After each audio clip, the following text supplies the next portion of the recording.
She also is a quilter par excellence and has made several of the quilts and banners that are displayed here in the sanctuary from time to time.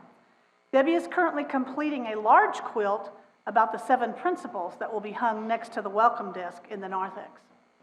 She has stepped down as a longtime member of the worship team, and she is currently serving on the AIM committee. She is married to Westside member Bob Rake. Please welcome Debby.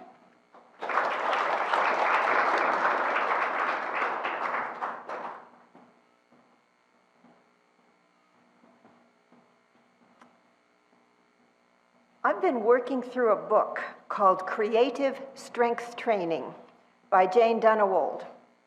It's not about physical strength. It's about learning to be more creative, to enable yourself to be better at whatever original work you do. The author suggests that when you want to illustrate a concept, you start by making a list of all the words that come into your head about that concept. Just free associate, don't edit. I have found this process helpful in my art, so when I was asked to speak about expectation, I tried the same thing. The first thing that came into my head was Christmas. Christmas morning. Christmas morning at Norman Rockwell's house. When kids who have been hyped up for weeks come running downstairs to find out what Santa Claus brought them. All too many of those children have expectations that can never be met and leave the poor things surrounded by torn wrapping paper and empty boxes saying, "Is that all?" The next item on my list was pregnancy. 9 months of expectations and hope and discomfort. And then joy. Another one was about a girl I met in college. I don't remember her name.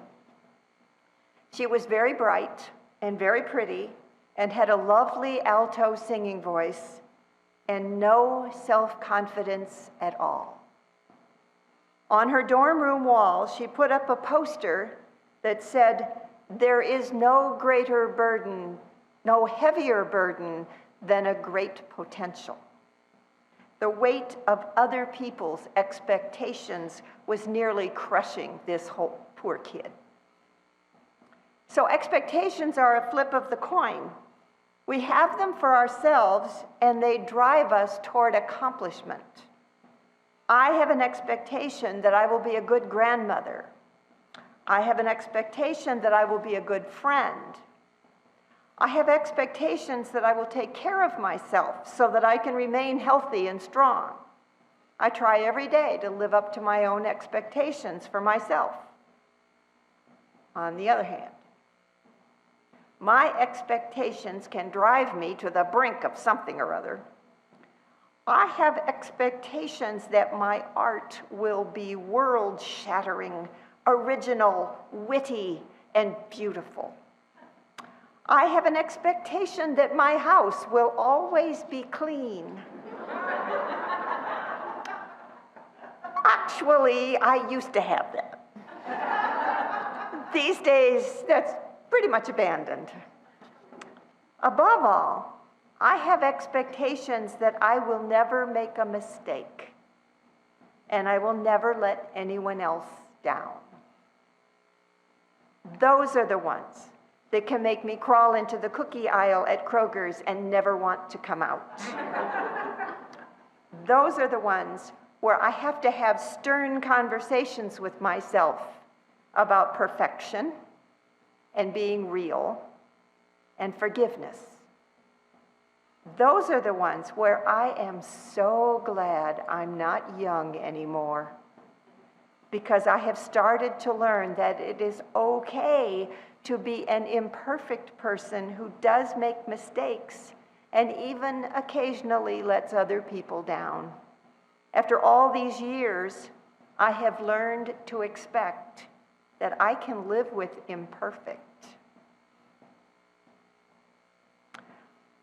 The last item on my list of words that I haven't mentioned yet was West Side. kind of caught me by surprise. What's that doing there? Carol told us when she invited us to speak that expectation involves trust. Trust that the things we long for can come to be. It also involves hope. Hope can widen our view of what we want. We hope for more than just what is right in front of us.